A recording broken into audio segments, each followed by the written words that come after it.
निर्मल छाण परिठया कम्म कलंकटहेवि अपालब्धौजेन परु ते परमापनवेवि ते परमापनवेवि।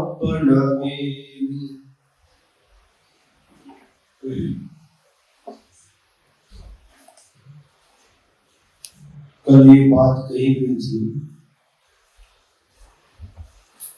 यदि तू बद्ध को मुक्त समझेगा तो निश्चय से बंधेगा, और यदि सहज स्वरूप में रमण करेगा तो निर्वाण को प्राप्त कर लेगा। आज गाथा सूत्र नंबर 88।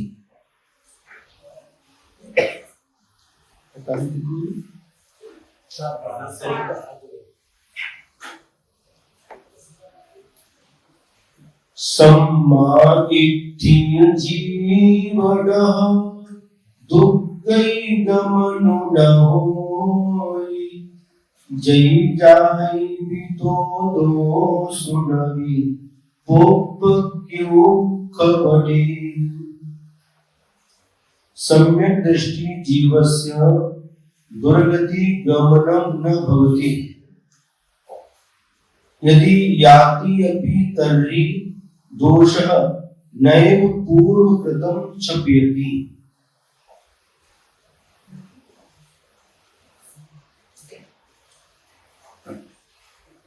एक बार में एक ही काम करना, यहाँ पर स्वाध्याय सुनना, पूजन,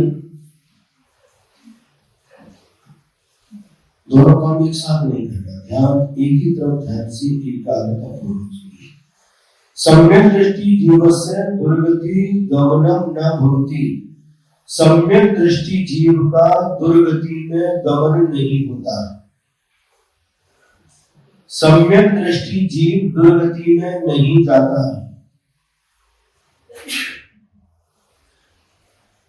सम्यक दृष्टि किसे कहते हैं?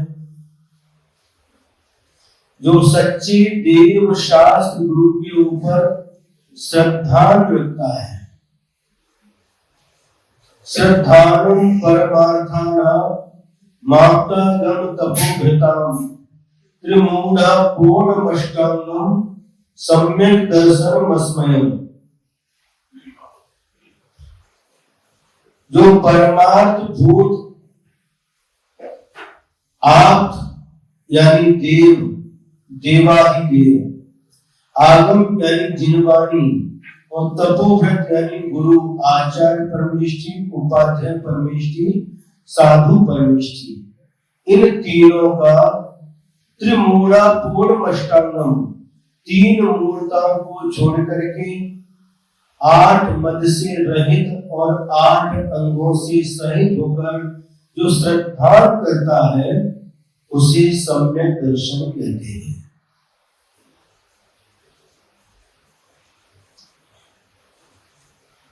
और जो सम्यक दर्शन धारण करता है ऐसे जीव को सम्यक दृष्टि जीव कहते हैं। जिसने सम्यक दर्शन धारण किया है ऐसा जीव मरण करके कभी भी दुर्गति में नहीं जाता। उसकी दुर्गति नहीं होती, सदगति ही होती है।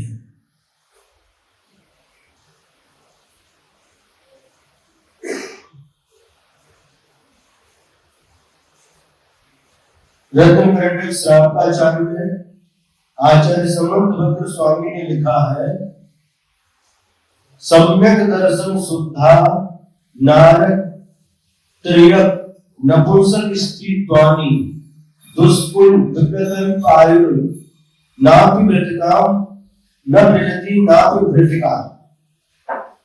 जो सम्यक दृष्टि जीव होता है वह मरण करके नरक गति में नहीं जाता, त्रियक गति में नहीं जाता,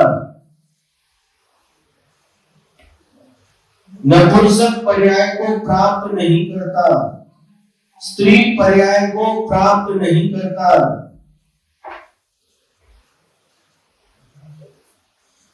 कुल में जन्म नहीं होता उसका।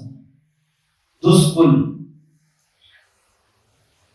दुष्कुल माने गर्हित कुल, दुष्कुल में उसका जन्म नहीं होता। अल्प आयु उसको प्राप्त नहीं होती, विकलांग बन करके जन्म नहीं लेता, दरिद्री के यहाँ उसका जन्म नहीं होता। इतनी विशेषता है, सम्यक दर्शन धारण करने के इतने बेनिफिट है।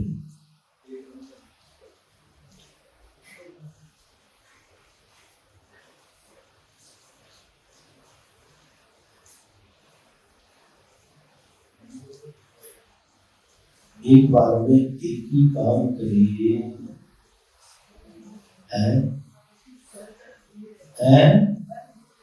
दूर है, ठीक है, दूर तो है, ये तो आधा घंटे तो है। एक कब सुनने को मिलता है, जिरवानी सुनने के लिए कब मिलता है?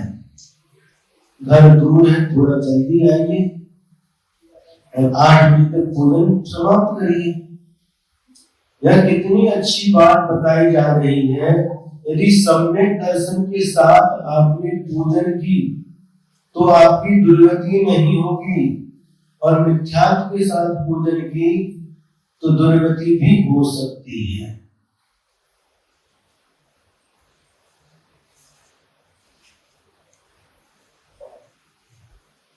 क्योंकि सम्यक दर्शन जिस जीव ने धारण कर लिया, एक बार भी अनादि मिथ्या दृष्टि जीव सम्यक दर्शन धारण करता है तो अर्ध पुद्गल परावर्तन काल से अधिक समय तक संसार में नहीं रहता।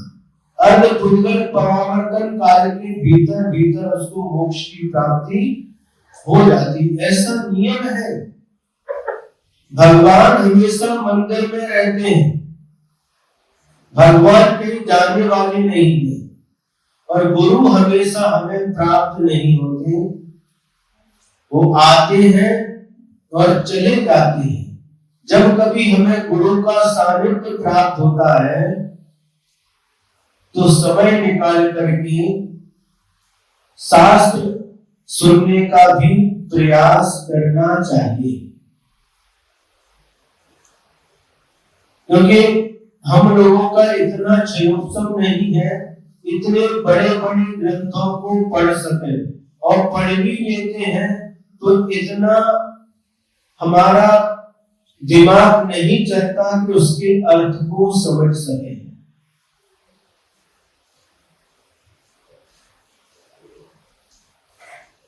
जब कभी गुरु का सानिध्य प्राप्त होता है, जिनवाणी को सुनने का अवसर प्राप्त होता है, तो बाकी के कार्यों को गौर करके जिनवाणी को सुनने का प्रयास करना चाहिए। श्रावक के 6 आवश्यक है: देव पूजा, गुरु पास्ती, स्वाध्याय, संयम, तप और दान।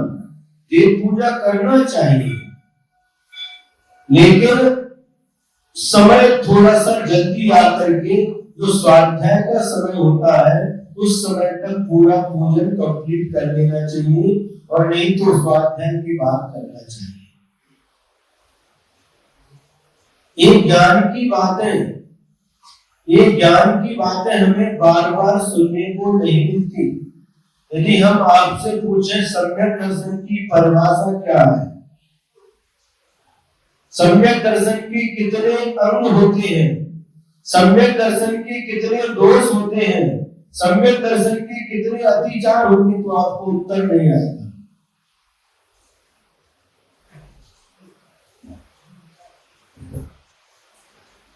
समझ आ रहा है? और ये जब ज्ञान मिलता है तो ये सब चीजों को गौर करके करना है, क्योंकि उनको गौर करके इसको मुख्य बनाना चाहिए। विद्यार्थी पढ़ने के लिए विद्यालय जाता है, 5-6 सब्जेक्ट उसके, लेकिन जिस समय जो सब्जेक्ट चल रहा है, अगर मान लीजिए हिंदी का पीरियड है और विज्ञान साइंस को भूल करके के बैठी तो क्या होगा? साइंस का पीरियड चल रहा है, हिस्ट्री खोल करके बैठी तो क्या होगा? तो जो समय निर्धारित है स्वाध्याय का, उस समय प्रतीक्षा करना चाहिए। ये काम आप क्या तो पहले करिए या बाद में करिए। समझ में आ रहा है? देखो दिल्ली वाली आ देखो अभी चालू कर देखो, इधर इधर नहीं करो, इधर क्या करेंगे? कैसी आदत पड़ी है। कई लोग रहते हैं उधर भोजन भी चढ़ा रहे हैं, उधर से तत्वात्म की सूत्र भी सुन रहे हैं, एक तरफ से माला भी फेर रहे हैं। क्या करते हैं? एकाग्रता पूर्वक कार्य करो। ये पूरी करते करते जिंदगी निकल गई। एक थाली से वो थाली में चढ़ा देते, थाली एक थाली खाली होती है, वो थाली भर जाती है। इससे क्या मिलने वाला है? भाव पूर्वक यदि करेंगे तो उसका फल मिलेगा। द्रव्यस्य शुद्ध मदगम्य यथा रूपम, भावों की शुद्धि के लिए सब होता है।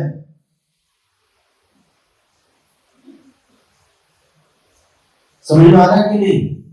हाँ, ये चीजें आप पहले करिए,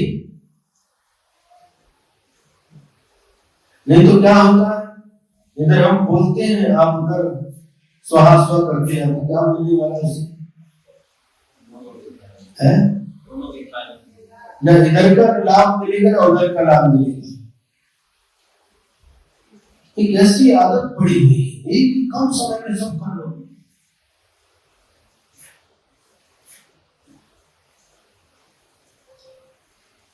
जिस समय स्वाध्याय होता है, सारे काम छोड़ करके स्वाध्याय को सुनना चाहिए।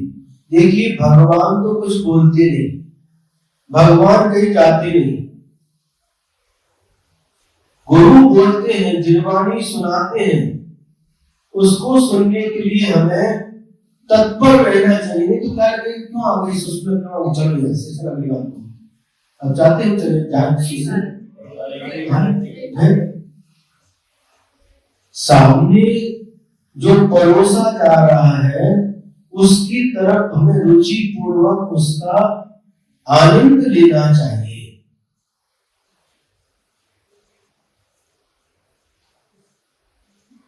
कब क्या कार्य करना है, ठीक है, डेली का रूटीन आपका हो सकता है, ये समय पूजन का हो, लेकिन जब स्वाध्याय होता है तो इसमें परिवर्तन करना चाहिए।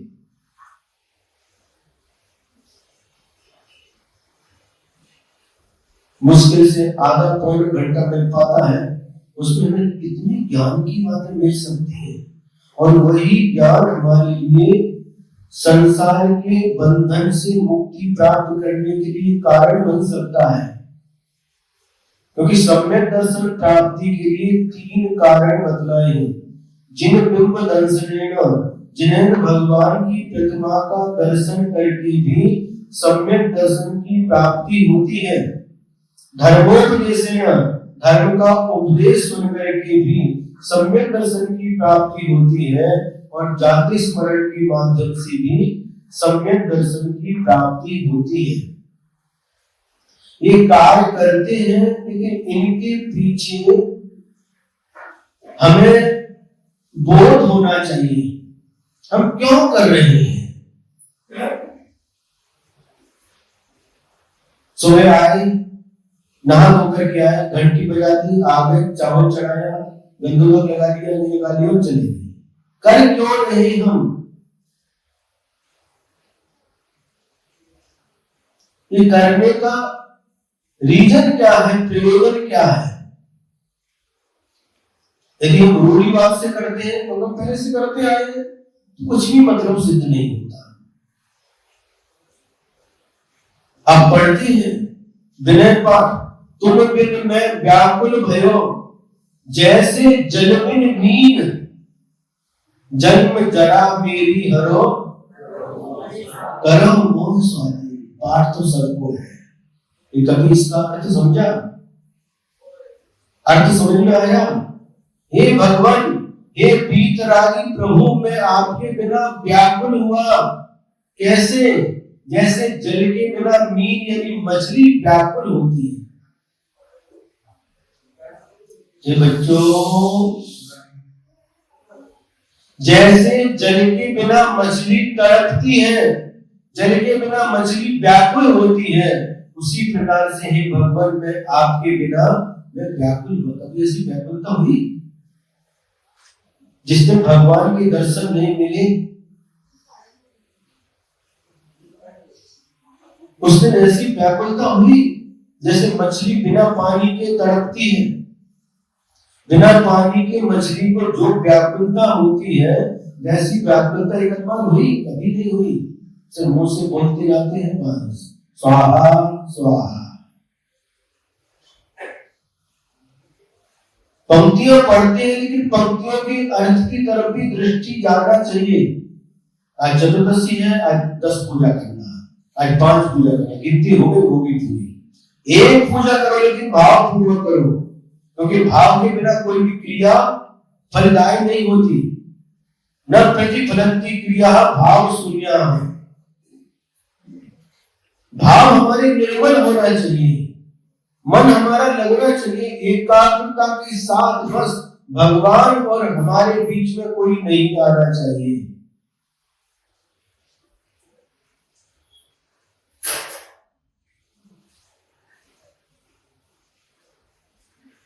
जन्म जरा मेरी हरो, जन्म जरा और मृत्यु का नाश हो हे भगवान। मैं आपकी भक्ति कर रहा हूं तो मुझे और कोई बल की आकांक्षा नहीं है। करो मोहि स्वाधीन, मुझे स्वाधीन करिए। अभी मैं पराधीन हूं। हम सभी लोग पराधीन हैं, कर्मों के अधीन हैं। कर्म जैसे नचाता है वैसे हम नाचते हैं। कर्म हमें जहां ले जाता वहां पर हम जाते हैं। मुझे स्वाधीन करिए, अर्थात हमें कर्मों से रहित करिए, कर्मों से मुझे मुक्ति दिलाइए। एक एक पंक्ति को लेके बैठो, जब उसकी अर्थ की तरफ हम जाते हैं तो कैसे समय बीत जाता है पता नहीं चलता।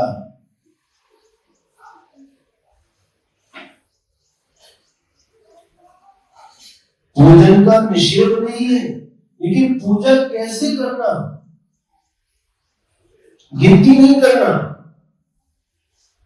एक व्यक्ति ने 1 घंटा में 1 पूजन की, एक व्यक्ति ने 1 घंटा में 5 कर ली, एक व्यक्ति ने 1 घंटा में 10 कर ली, तो 10 कर ली उसको ज्यादा पुण्य मिलेगा? ऐसा है क्या? घंटा तो एक ही उसने उपयोग किया। एक व्यक्ति ने 1 घंटा भाव पूर्वक पूजन की और एक ने श्वास करके 10 पूजन करके ने बता दिया। किसको पुण्य ज्यादा मिलेगा? जिसने भाव पूर्वक की, अर्थ को समझ करके की। पूजा करते कर्म की 63 प्रगति नाश, जीते अष्टादश दोष रास। बोलते हैं जयमाला में, जीते अष्टादश दोष, 18 दोष कौन से कोई पता नहीं। कौन से कर्मों की 63 प्रगतियों का नाश किया वो भी पता नहीं। पढ़ते जाते हैं, जिंदगी निकल गई पढ़ते पढ़ते। जो वर्षों से पूजन कर रहे हैं उनसे भी हम पूछे, कर्मन की 63 प्रगति नाश में 63 प्रगतियां कौन सी कर्मों की? उनको भी उत्तर नहीं आएगा। जीते अष्टादश दोष, 18 दोष कौन से जीते? 18 दोषों के नाम भी पता नहीं होगा।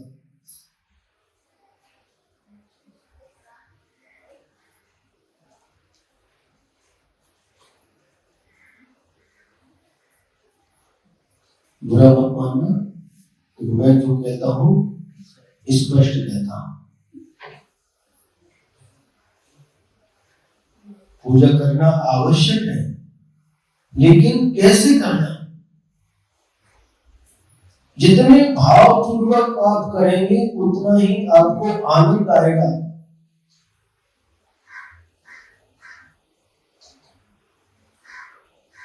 उतना ही टाइम है उसमें सब कुछ कर लूं, नहीं।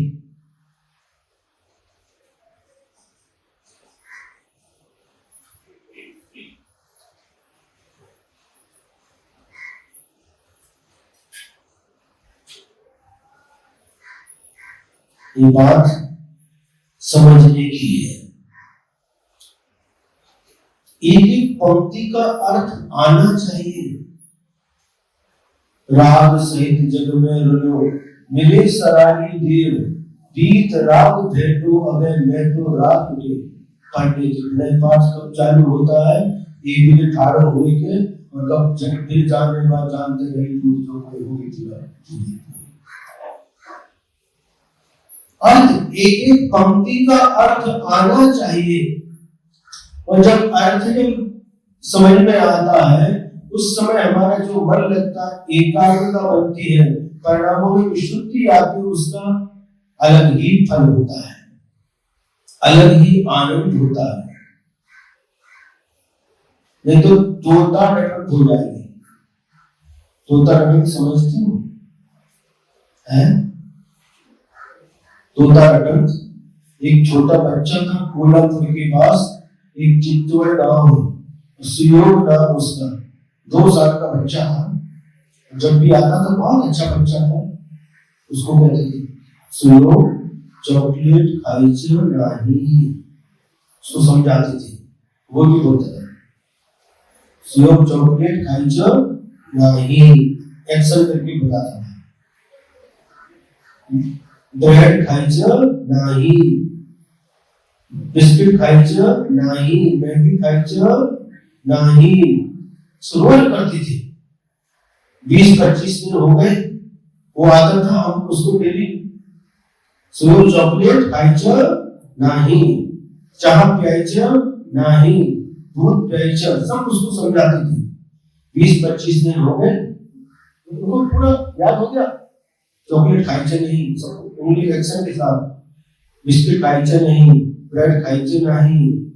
एक दिन क्या आया, वो 20-25 दिन के बाद में इसमें पॉकेट में चॉकलेट रखी थी, चॉकलेट को निकाला, हमने सुयो चॉकलेट खाइच नहीं।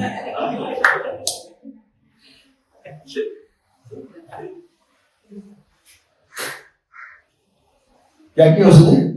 पॉकेट में चॉकलेट निकाली, हमें सुयो चॉकलेट खाइच नहीं, वो क्या खाइच नहीं।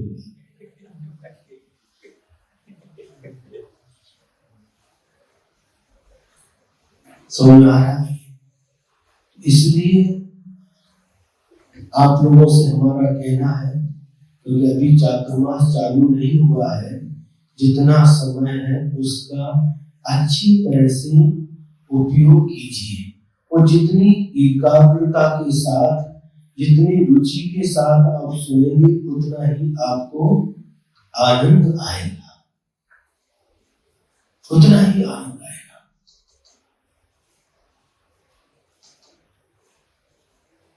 जो यहां पर कहा जा रहा है कि जो सम्यक दृष्टि जीव है वह कुगतियों में नहीं जाता, उसकी दुर्गति नहीं होती। क्या कहा? यदि मनुष्य और त्रिंच प्राणी, जो संघी पंचेंद्री है, सम्यक दृष्टि है, वह यदि मरण करके जाएगा तो एकमात्र देव गति में ही जाएगा। और यदि देव और नार की सम्यक दृष्टि है तो मरण करके वह भी एक ही गति में आएंगे, मनुष्य गति में ही उनका जन्म होगा।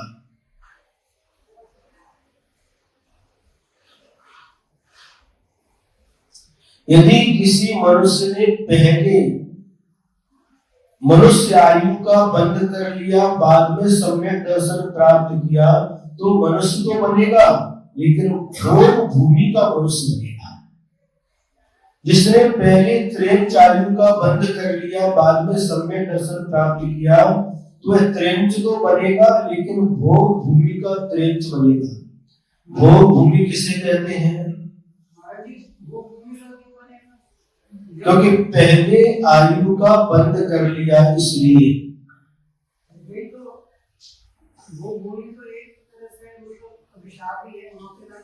अरे सुनिए, सम्यक दर्शन प्राप्त करने के पहले यदि मनुष्य त्रिंच आयु का बंद कर लिया तो वह भोग भूमि का मनुष्य या त्रिंच बनेगा। हम लोग कहां पर हैं? कर्म भूमि में। कर्म भूमि किसे कहते हैं? जहां पर असी, मसी, कृषि, वाणिज्य, शिल्प और विद्या इनके माध्यम से आजीविका की जाती है। व्यापार धंधा खेती आदि करके अपना जीवन यापन करते हैं, यह कर्म भूमि कहलाती है। और जहां पर ये कर्म नहीं करने पड़ते, ना कृषि है, ना खेती है, ना व्यापार है, न शिल्प है, न विद्या, तो फिर क्या हमारे वहां के लोग कैसे आजीविका करते हैं? उन्हें कुछ करने की आवश्यकता नहीं होती। भोग भूमि में 10 प्रकार के कल्प वृक्ष होते हैं, पृथ्वी में होते हैं, और अलग अलग जैसे भोजनांग नाम की कल्प वृक्ष, और वहां पर जाएंगे, हमें भोजन चाहिए, तुरंत भोजन रेडीमेड आपके सामने। वस्त्रांग नाम के कल्प वृक्ष के सब पास गए, हमें वस्त्र चाहिए, तुरंत वस्त्र मिलेंगे। पानांग नाम के कल्प वृक्ष के सामने जो पेय पदार्थ है, जो मांगेंगे, मांगने की देर में तुरंत मिल जाता है। आभूषण जो चाहिए वो सब, कुछ नहीं करना पड़ता, सब कुछ मिल जाता है। दीपान नाम के कल्प वृक्ष प्रकाश देते हैं। समझ में आ रहा? कुछ करने की आवश्यकता नहीं, भोजन बनाने की भी आवश्यकता नहीं है। कल्प वृक्ष, कल्प वृक्ष से है। और भोग सारे प्रोग्राम भोग की है, आराम से रहते हैं। धर्म होता है वहां पर भी। हाँ,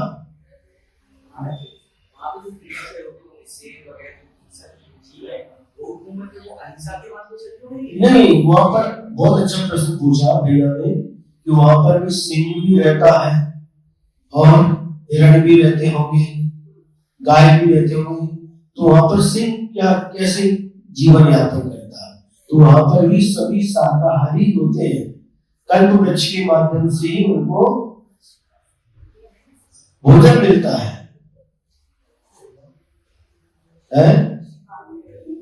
क्रूर नहीं रहते, एक दूसरे की हिंसा नहीं होती, पूरा अहिंसा का वातावरण होता है। ये नया ज्ञान मिला कि नहीं? तो वह जीव जिसने पहले सम्यक दर्शन प्राप्त करने के पहले मनुष्य या त्रिंच आयु का बंद कर लिया, ऐसा नहीं, क्योंकि आयु कर्म का एक बार बंद हो जाता है तो वापिस छूटता नहीं है। और एक बात और है, जिस जीव ने देवायु को छोड़ करके 3 आयु में से किसी भी आयु का बंद कर लिया हो, ऐसे जीव की व्रत धारण करने के भाव नहीं होते। जैसे इस जीव या इस जन्म में किसी ने सम्यक दर्शन हुआ, उसके पहले उसको त्रिंच गति का बंद हो गया, अब उसको त्रिंच बनना है, तो अभी तो भोग भूमि और बहुत बाद में, तो उसके अभी इतने समय में तो क्या देह बनेगा, क्या बनेगा? नहीं, डायरेक्ट यहाँ से मरण होगा, भोग भूमि में जाएगा। भोग भूमि अभी तो कहाँ पे? अच्छा प्रश्न। देखिए, जहाँ पर अपन है आर्यखंड भरत क्षेत्र में, भरत क्षेत्र और ऐरावत क्षेत्र में काल परिवर्तन होता है। अभी कौन सा काल चल रहा है? पंचम काल है, इसका नाम है दुखमा काल, अवसर्पणी काल का ये पंचम काल चल रहा है। इसके पहले कौन सा काल था? बोलो। चौथा काल था, जिसका नाम था दुगमा सुगमा। तो उस समय यहाँ पर तीर्थंकर भगवान होते थे, रिद्धिधारी मुनिराज थे, मना परे ज्ञान अवधि ज्ञान की धारी मुनिराज थे। लेकिन उसके पहले कौन सा काल था? तृतीय काल। तो यहाँ पर तृतीय काल में जघन्य भोग भूमि थी, दूसरे काल में मध्यम भोग भूमि थी और पहले काल में उत्तम भोग भूमि थी।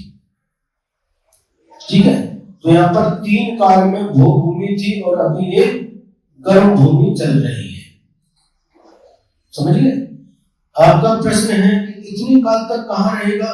मानो जिसने पहले त्रिंच आयु का बंद कर लिया तो अभी तो वो काल आने में बहुत टाइम लगेगा।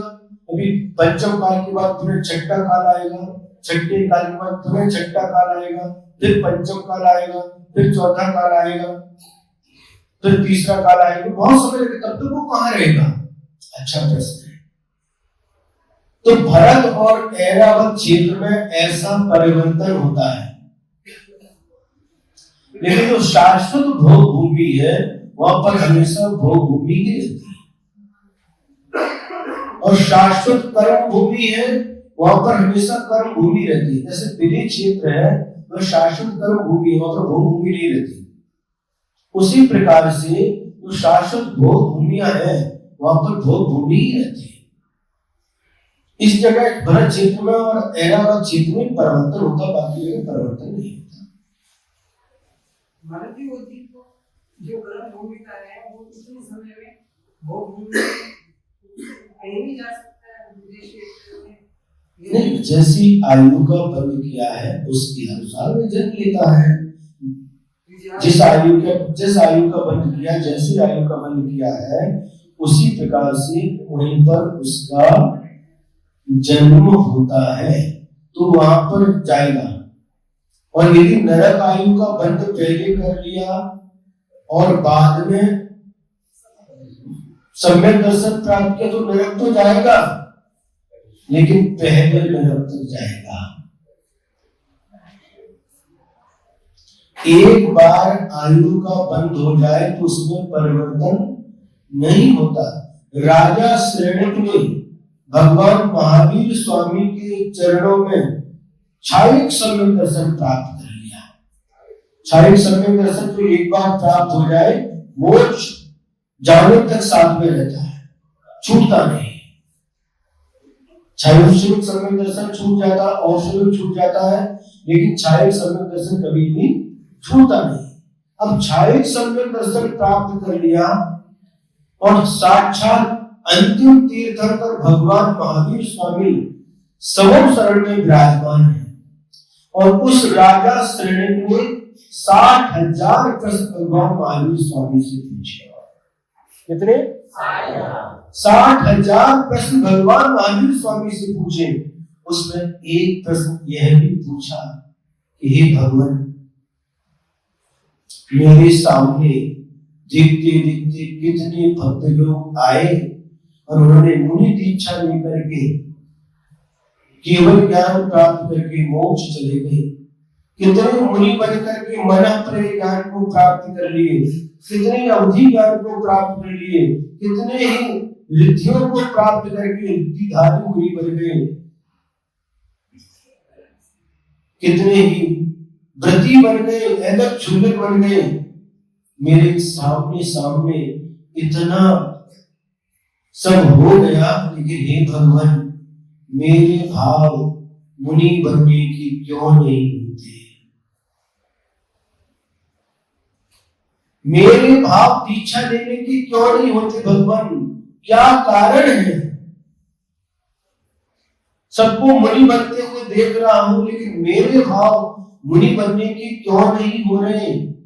तो भगवान ने उत्तर दिया, हे मगधेश, हे श्रेणिक, यह नियम है, यह सिद्धांत है जिसका देव आयु को छोड़ करके मनुष्य आयु, त्रियंच आयु या नरक आयु, इन 3 आयु में से किसी भी आयु का बंद हो गया तो ऐसे जीव के भाव दीक्षा लेने के नहीं होते।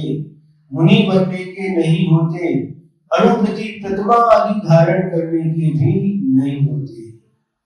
हे राजन, तूने जिस समय यशोधर मुनि महाराज के ऊपर उपसर्ग किया था, उनके गले में मरा हुआ सर्प डाला था, उसी समय तुझे नरक आयु का बंध हो गया। सप्तम नरक की आयु का तूने बंद किया, उत्कृष्ट आयु का 33 सागर की आयु का बंद किया था। लेकिन तूने सम्यक दर्शन प्राप्त कर लिया, बाद में छायिक सम्यक दर्शन प्राप्त कर लिया। उस सम्यक दर्शन के प्रभाव से जो सप्तम नरक की 33 सागर की आयु थी, 33 सागर तक भयानक दुख भोगने थे, तुमने उस आयु को घटा करके प्रथम नरक की 84,000 आयु तक सीमित कर दिया। लेकिन नरक आयु का बंद किया है, इसलिए हे श्रेणिक तेरे भाव मुनि दीक्षा के या अनुगत धारण करने के नहीं हो रहे।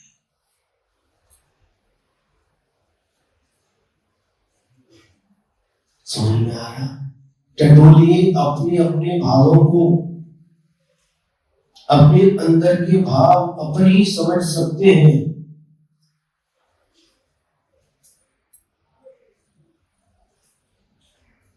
तो एक बार बता दें, जिस जीव ने देव आयु को छोड़ करके या तो देव आयु का बंद कर लिया हो या फिर किसी भी आयु का बंद नहीं किया हो, ऐसे जीव के भाव मुनि दीक्षा के महाव्रत और अनुव्रत को धारण करने के होते हैं। लेकिन जिस जीव ने मनुष्य आयु, त्रियंच आयु या नरक आयु, इन 3 आयु में से किसी भी आयु का बंद कर दिया है, ऐसे जीव के भाव व्रत धारण करने के नहीं होते। यस,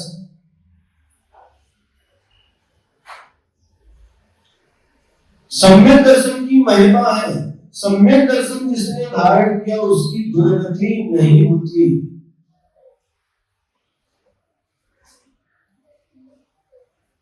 कितना सरल है। चारों गतियों में सम्यक दृष्टि जीव पाए जाते हैं, चारों गतियों में सम्यक दृष्टि जीव है, लेकिन अनुगति मात्र 2 ही गतियों में है, मनुष्य गति और त्रियंच गति। त्रियंच प्राणी भी अनुव्रत धारण करता है। त्रियंच प्राणी हाथी, घोड़ा, गाय, भैंस, खरगोश, हिरण, सुकर, सर्प, सिंह तक भी अनुव्रतों को धारण करता है। समझ में आ रहा है? देवगति में और नरगति में व्रत है ही नहीं।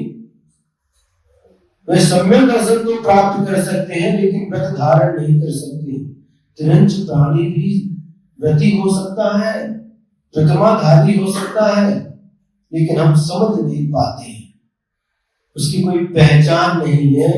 यह त्रियंच प्राणी व्रती है, इसने व्रत धारण किए हैं। ऐसे कितने उदाहरण प्रथमान योग के ग्रंथ में आते हैं कि मुनि महाराज के उपदेश को सुन करके उन्होंने व्रतों को धारण किया। भगवान महावीर स्वामी का जीव 10 भाव पहले जब सिंह की पर्याय में था, एक हिरण को पकड़ करके उस समय 2 चारण विद्याधारी मुनिराज के उपदेश को सुन करके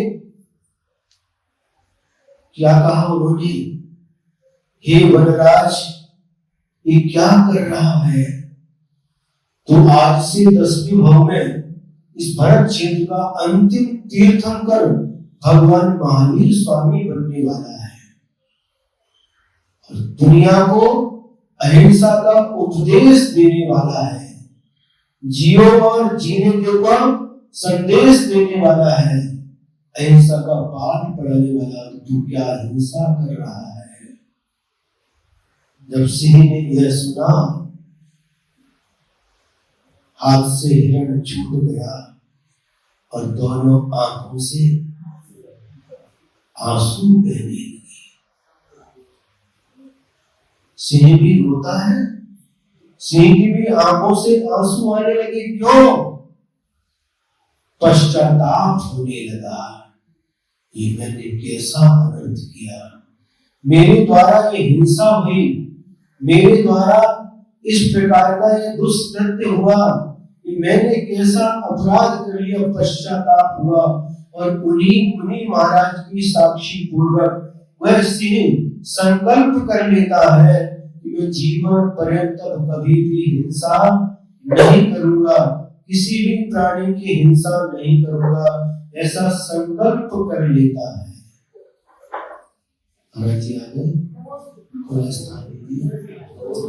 ऐसा संकल्प कर लेता है और सूखे पत्ते खाता है। जो पानी झरना का पत्थर से टकरा करके आता है, चट्टान से टकरा करके आता हुआ पानी पीता है, और उस सिंह ने भी संवेदना धारण की है।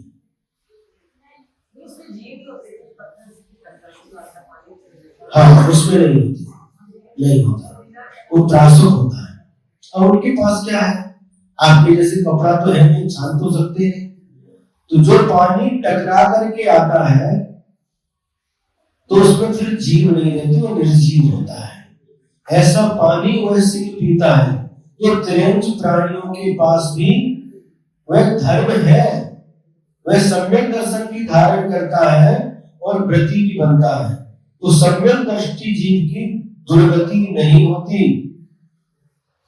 ये नियम है। इसलिए आचार्य बार बार कहते हैं, यदि व्रती नहीं बन सकते, महाव्रत अनुव्रत धारण नहीं कर सकते, तो कम से कम सम्यक दर्शन को धारण करो। ये सम्यक दर्शन तुम्हारी रक्षा करेगा, दुर्गति में जाने से तुम्हें बचाएगा। और यदि कदाचित वह सम्यक दृष्टि पहले आयु का बंद कर लिया है तो जाता भी है, तो उसमें सम्यक का दोष नहीं है। जिसने पहले नरक आयु का बंद कर लिया, बाद में सम्यक दर्शन प्राप्त किया, सम्यक दर्शन का दोष नहीं है, किंतु उसने आयु कर्म का बंद कर लिया, उसका दोष है। यह पूर्वकृत कर्म का क्षय ही करता है। समय हो गया? अरे बिल्कुल होती भैया, आपसे ज्यादा समझ होती उसके पास में। एक उदाहरण सुनाएंगे आपको, आज तो समय हो चुका, कल एक उदाहरण सुनाएंगे आपको। मुनि महाराज की रक्षा की है किसने? एक सुकर ने, जंगली सुअर ने। छायक समय दृष्टि के भाव में बदलेगी।